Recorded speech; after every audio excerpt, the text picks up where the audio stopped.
Dumaguete City, na kilala bilang City of Gentle People, ay isang lungsod na sumasalamin sa mayamang kultura at payak na pamumuhay ng mga mamamayan nito.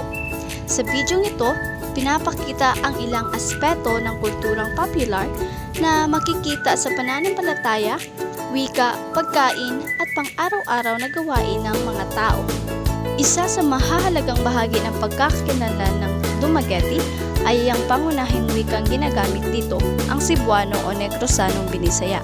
Sa pamamagitan ng wikang ito, naipapahayag ang paggalang, pagkikipagkapwa at likas na kabaitan ng mga Dumagueteño. Sinimulan ko ang aking paglalakbay sa St. Catherine of Alexandria Cathedral, isang makasaysayang simbahan na nagsisilbing sentro ng pananampalataya at pagkakaisa ng komunidad.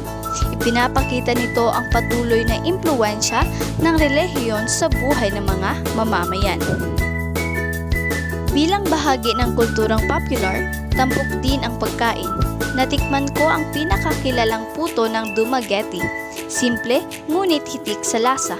Kasama ang tanyag na fruit mix na patuloy na tinatangkilik ng mga lokal at mga bisita. Makikita rin sa lungsod ang mga hinabing produkto na nagpapakita ng husay at pagkamalikhain ng mga lokal na manggagawa. Ang mga kagamitang ito ay patunay ng pagpapanatili ng tradisyonal na sining sa gitna ng modernong pamumuhay. Kasama rin ang pagbisita sa mga ukay-ukay na sumasalamin sa praktikal at kontemporaryong anyo ng kulturang popular. Sa huling bahagi ng aking paglalakbay, ako ay naglakad sa Dumaguete Boulevard, isang lugar na nagsisilbing tagpuan ng iba't ibang henerasyon. Dito, masasalamin ang tahimik ngunit makabuluhang pamumuhay ng mga Dumagueteño. Sa kabuuan, ang Dumaguete City ay isang buhay na larawan ng kulturang popular na makikita sa wika, pananampalataya, pagkain, likhang kamay at pang-araw-araw na karanasan ng mga tao.